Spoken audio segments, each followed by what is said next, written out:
Welcome to the best 5-minute wine podcast with Forrest Kelly. Let's meet our guest. Milan Martin here with the Free Spirits Company. And it was just one of those things that was super shaped me as a person. The best 5-minute wine podcast. All right. So before we get into Free Spirits Company and what it's all about, tell us a little bit about like you were on a first date and tell us about you. Yeah, I grew up in a small town outside of Philadelphia, Pennsylvania. And I kind of one day stumbled onto the advertising industry after I graduated school, kind of fell in love with that business. And I ended up doing, 20 years in the advertising business. I moved to New York, started as a, super junior guy, got the heck beat out of me for a couple of years, and then, started to kind of get it and worked my way up to be a senior partner there, got some global assignments, worked, outside the country. And it was just one of those things that was super shaped me as a person.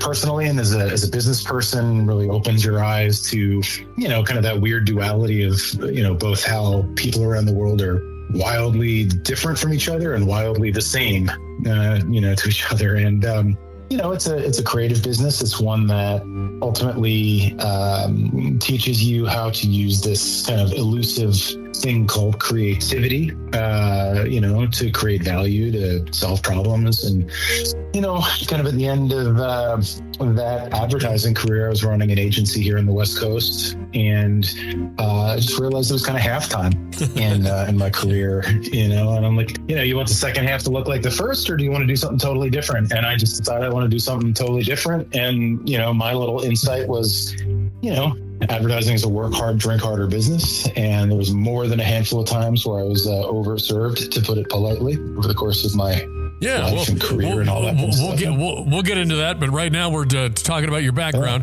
Now, when you say small town, I grew up in a small town in Idaho, and it was I was in the big city of about 20,000 people, but the surrounding areas near me were less than 1,000. Yeah. So when you say small town, how small outside of Philadelphia?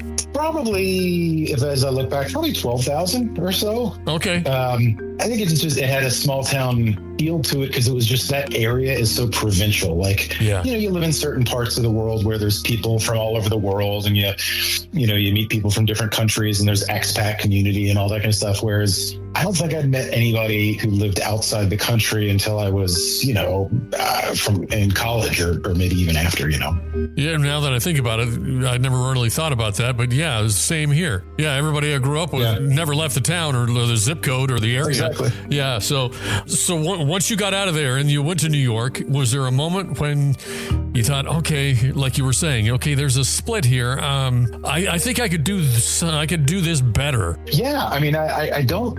No, there was never a moment where I thought I could do it better. I was on the road of for the majority of my career of, oh God, I don't belong here. Everybody here is smarter and more interesting than me. How do I just hang on for the ride and pretend like I belong?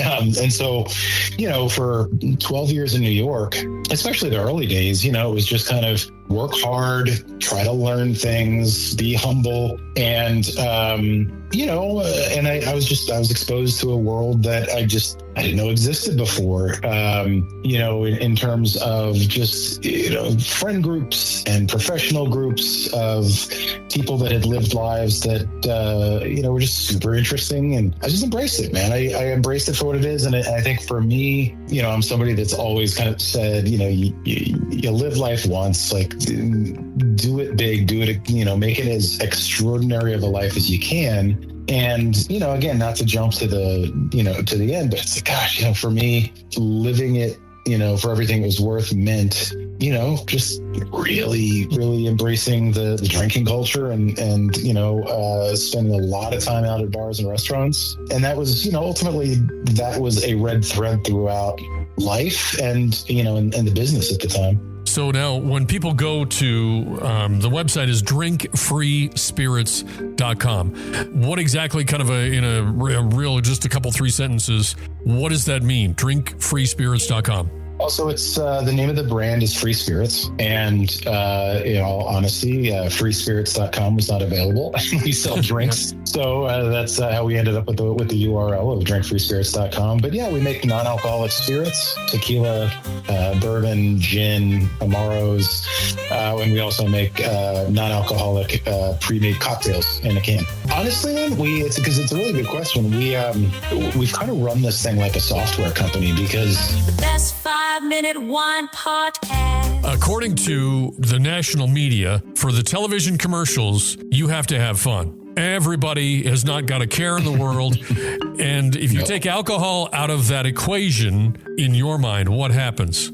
You're preaching to the choir, man. I think my stump speech has always been, being a part of that advertising world, man. The advertising industry spends billions of dollars a year working to convince you that alcohol is the magic ingredient in having fun, in relaxing, in treating yourself, in mourning, all those key moments in life. Yeah. Mourning, And, even. You said mourning, and that's like, yeah. I'm not an anti-alcohol guy. I still drink. Our brand is not anti-alcohol. It's just kind of this notion of if you want to have a good time and do all these things, alcohol needs to be the star player, the quarterback. Our thing is like, well, maybe alcohol doesn't have to be the quarterback. And frankly, what if alcohol wasn't the star player of every great cocktail? Like maybe some great cocktails and some cocktails are low alcohol and some are zero alcohol. But ultimately, I think the phenomenon that led me to the idea was just we've all experienced that time of being out with great friends or colleagues and you're having a couple cocktails, you're drinking, you're having a great time, the conversation's energetic, and you blink your eyes and all of a sudden you've had 4 cocktails. When all the while, it wasn't necessarily alcohol or being drunk that you were after, but the idea of drinking a cocktail is so much more than the liquid. You're like, ooh, where's the bourbon from? What's that new place that I heard about in Kentucky? What kind of bitters did they use? And it's the story of all that. And it's why I think we as people are super happy, irrationally, to pay $20 for a cocktail, which at the end of the day is nothing more than 3 ounces of liquid. But ultimately, I think we rationalize it because we go, hey, it's about the experience, right? You're buying the experience of where all those magical ingredients come from and who mixed it up and where are you and all of that. So our whole thing was, yeah, all that's wonderful. But what if alcohol was optional, or you had this imaginary little dial that said, yeah, some cocktails are going to be full on, some are going to be none, some are going to be somewhere in between. In putting this whole thing together, just off the top of your head, what kind of ballpark number are we looking at that you've run taste tests on your products? What kind of ballpark number? Oh, how many different iterations have we been through? Yeah, exactly. Putting this together. Honestly, man, it's a really good question. We've kind of run this thing like a software company because early on, there's no playbook for how to make non-alcoholic tequila free, right? There's no instruction manual. And so, I think our first version of it was okay. It wasn't great, but we're on version, at least versions that the public knows about, version 15 or 16. For our versions, we're thousands. But, you got to run up when you're doing something as unique and as new as this, you have to kind of be comfortable with the idea that, perfect is going to kill your business. You're never going to launch if you're just waiting for perfect. And so we kind of got to a place where like, hey, this is pretty good. And then a couple months later, we landed on an innovation. We figured out how to distill a certain flavor in a more effective way. Great, let's work that in. And all of a sudden, 5-6 years later, if you try our tequila right now, it's a reposado style. I think, most people are pretty darn pleasantly surprised. Whereas, 5-6 years ago, maybe less so. Just like the beef industry has gotten pushback with vegans. And then if you tell somebody you're a vegan, they tilt their head and you think you're crazy or something, but things are kind of softening now with that whole thing. So we offer our product and it's the same, basically the same, but yeah, exactly. And I think similar to, the alternative meat, category, or even the alt milk, the nut milk category. Yeah. Ours is a category not necessarily, we're not targeting sober people, just like the alternative meat category isn't targeting exclusively vegans. It's like the majority of people that buy and that eat alternative meat still eat meat. They're just kind of looking to cut down their red meat thing. And in our case, 95% of our customers are still drinkers. Yeah. And so this is not a play of like, gosh, we're targeting the AA community or the sober community. This is much more of a play of, hey, if you love to drink as much as we do, drink more and drink better and live better. And, don't throw away your weekend just because you're having a big Friday night. And you want to get to the top and elevate the moment with a really good cocktail, alcohol or non in our case, but you're not going to bring 750 milliliter bottles and shakers and all that kind of stuff. The best 5-minute wine podcast. Yeah, one of my favorite expressions I've heard lately is it's called zebra striping, right? And so you have an alcoholic beverage. If you're drinking margaritas, you drink a margarita made, with alcoholic tequila, and then you have one made with fruit spirits, and then you go back and you have one with alcohol, and all of a sudden, at the end of the night, you go, gosh, I've had 8 cocktails, or 6 cocktails, but I feel fine. So let's go through your product line, which is quite extensive. So we've got everything from canned products to... Yeah, so where we started, and really where the majority of our business is in the 750 milliliter non-alcoholic spirits. So we've got a non-alcoholic bourbon, bourbon style whiskey. We've got a gin, which is a Plymouth style. So yes, juniper in focus or in nature, but really with a sharper focus on the citrus botanicals. Got a reposado style tequila. And then we've got what we call our Milano, which is our Italian aperitivo, call it it's kind of a somewhere between a Campari and, a different kind of Amaro. And then we've got a sweet vermouth. And, the rationale there is, we just want to make sure our customers can make all their favorite non-alc cocktails, with stuff that we have. And, some of the biggest cocktails, the most popular cocktails these days are things like Negronis. So, needing a sweet vermouth, needing an Amaro, needing an Italian aperitivo and a gin and things like that. And obviously margaritas are really popular. And then we do have a line of 4 ready-to-drink cocktails, non-alcoholic craft cocktails in the can. And the rationale there is it's just kind of, it's a different occasion. It's like if you're out on a hike and you want to get to the top and elevate the moment with a really good cocktail, alcohol or non in our case, but you're not going to bring 750 milliliter bottles and shakers and all that kind of stuff. And so, I think that was a part of the rationale. And the other piece of it was, not everybody's great at making cocktails. And so, how do we make sure that, the first time somebody tries our products, they're getting a great experience versus, if they're getting our stuff and they're mixing up a bad cocktail, ultimately they go, oh, this stuff tastes terrible. And you're like, nope, you just made a bad cocktail.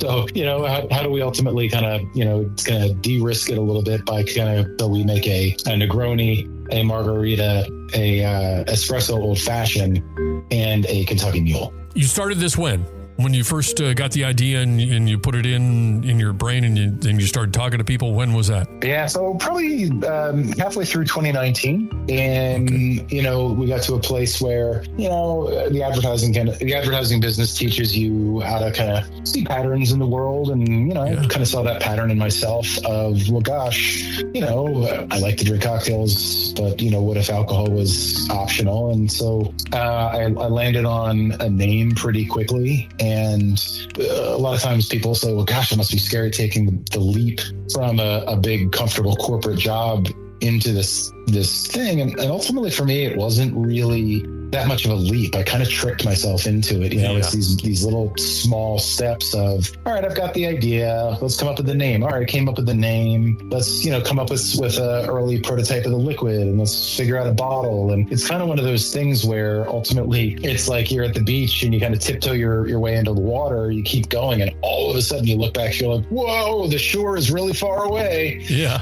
And so, I think that, we got far enough into it, and, the thing started based on a gut feeling, but then all of a sudden the market really started to shift, and the validation of the market research, and in addition to the sales that we immediately started seeing, kind of, like I said, validated that there's an idea here. And then you have all the hard conversations with your wife around things like, hey, we're gonna go all in on this. We're gonna, let's make sure we make these decisions together, and because it is a huge undertaking to build a consumer brand and a business, and it's harrowing, and there's sacrifices to be made, which I'm really fortunate. My wife has been there the whole time, and she's kept a really good job. So in the early days when I wasn't paying myself, we could put food on the table and healthcare and all that kind of stuff. And now that it's started to mature, it's starting to pay off a bit. Yeah, you have to be very careful about the kind of people you let into your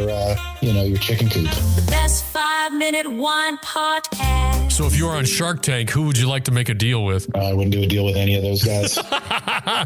Those sharks.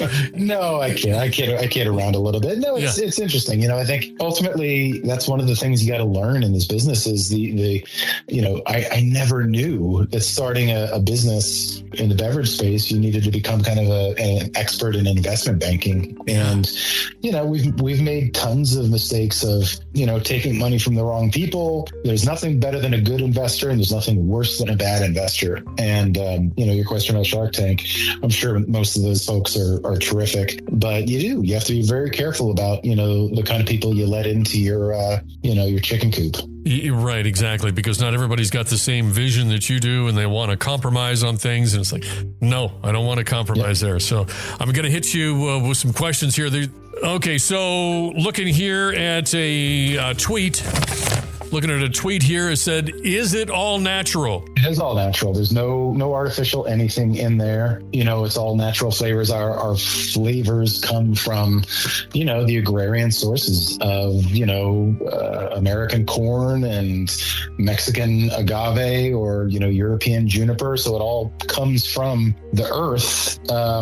And, the only thing that exists in ours that doesn't really exist in an alcoholic beverage is, we use in the spirits, we use some preservatives to keep it fresh. Because I think one of the most interesting things that I found early days, and it's an obvious one now, but everybody thinks about alcohol as an intoxicant, and it is. But there's a reason that your bottle of bourbon can sit on the shelf forever, 30 years, 50 years, 100 years, because alcohol kills everything it touches. And so, without that to preserve it, you have to have other things there. So ultimately, ours is all natural, and, we preserve it to make sure that it, stays nice and fresh in your, in your kitchen. So then with the natural ingredients, you're not using saccharin for sugar. No, I've always been somebody who is very sensitive to that saccharine flavor. I hate it too. I don't eat anything. It's the worst. Yeah. No, I like, people that drink Diet Coke, for example, God bless them. I just don't, I don't like that flavor profile. And so, we use vegan cane sugar, and some people have a problem with sugar. Our point of view of it is an alcoholic margarita has about 450 calories. Our margarita has about 65 calories.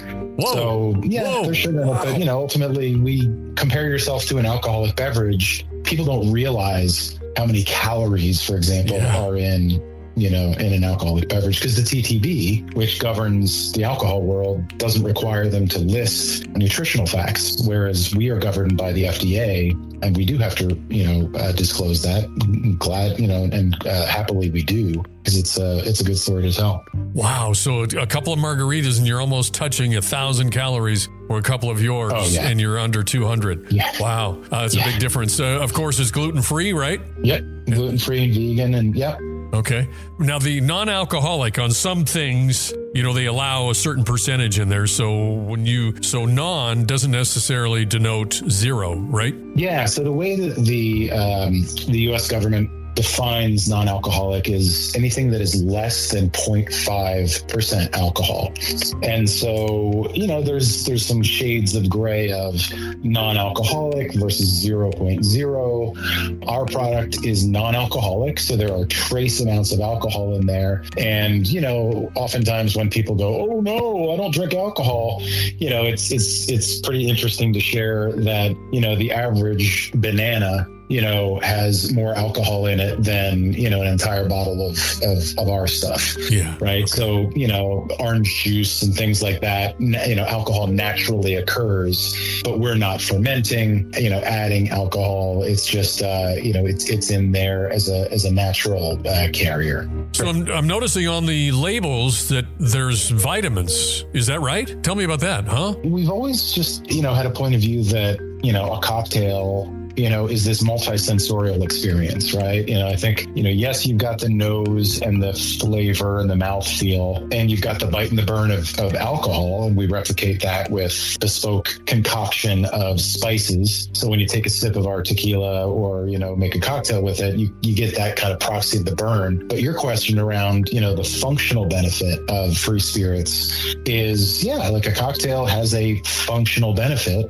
I would argue it's a dysfunctional benefit of, intoxication. So instead of alcohol, we infuse our liquid with vitamin B12 in addition to a couple of other vitamins, B6 and B3. And really the intention there is we started with a bunch of questions that were like, hey, what if having a cocktail was a uplifting, healthful experience versus kind of what we know it to be, which is, not so much when there's alcohol involved. Everything that stands in the way of success is ultimately something that's going to propel your success. Best 5-minute wine podcast. Okay, one of the last questions I have for you. Well, let's reiterate: drinkfreespirits.com, drinkfreespirits.com, and we'll get your thoughts on how to navigate the website and how to do all of that in just a second. But the last thing I want to ask you is, now that you've got this product out and people are buying it and loving it and reordering and things, and you're making money and things are looking good, if you could go back in time to when you were first starting it out, you were much younger back then, what advice would you give yourself? I would convince myself to not take things so personally, and to know that everything that stands in the way of success is ultimately something that's going to propel your success. I think too many times in the early days of this thing, every big existential threat we faced, I saw as the big existential threat. And I've just kind of come to realize that, especially, this is in life in general, but certainly when it comes to, this entrepreneurial journey, staying in the game, not quitting, is the number one, the single most important thing that you can do to ensure success. And I used to just think in black and white, like existentially, like everything's trying to kill us, when the reality is that, that deal that I didn't get wasn't the right deal. And ultimately, a year later, we got a better deal, or, that investor that didn't invest was not the right investor. And, I think ultimately I would have enjoyed the ride more if I had the now me or somebody more wise helping me understand that, that failure is not the end. Failure is the beginning of almost everything. That's a good attitude to have. I could definitely say, going to drinkfreespirits.com, it is very simple. I have been trying to buy a car and going through navigating websites with oh my gosh, it's just, come on, people. Can you make it easy? Yeah. Just make it simple. So going to your website from that perspective is so nice. So encourage people to not only try your product, but to go to your website and give us some advice, and as we say goodbye, and thank you very much for your time. Yeah, no, thanks for having me, man. This is fun. And yeah, I think that, if you're somebody that, likes to punctuate social occasions or a night, even if it's just a Tuesday night, elevating a Tuesday night with a great margarita or an old fashioned or a Negroni, even if you're just sitting there, on Netflix, or if you're hanging out with some friends, a great cocktail just makes that situation, ever more special. And sometimes those occasions are, ones where you want to have some alcohol. Some are not. Some are, where you have a little bit. And so, I think, what you find at drinkfreespirits.com is, a bunch of options that allow you to do all those things we talked about early days, early in the conversation, celebration, relaxation, just enjoyment of life with a cocktail, but done in a way that allows you to say, yeah, I'm going to do that. And I'm not going to, mess with having too much alcohol, and I'm not going to deal with a hangover, and I'm going to have these delicious cocktails and live a healthier life. If somebody just wants to dip a toe, they're a little bit nervous, what would you recommend that they buy as a starter? I am inclined to recommend the Spirit of Tequila, which is our Reposado tequila alternative, and a really nice margarita mix. Or as simple as our tequila, our non-alcoholic tequila with some lime juice and agave nectar, and you're all set. Really nice to talk to you, Forrest. Thanks again. Oh yeah, blow that horn. Spin it to win it. And you can like and follow us on our social media and join in our collaborations on Insta, X, you know where. The Best Wine Pod. The Best Wine Pod. Best 5-minute wine.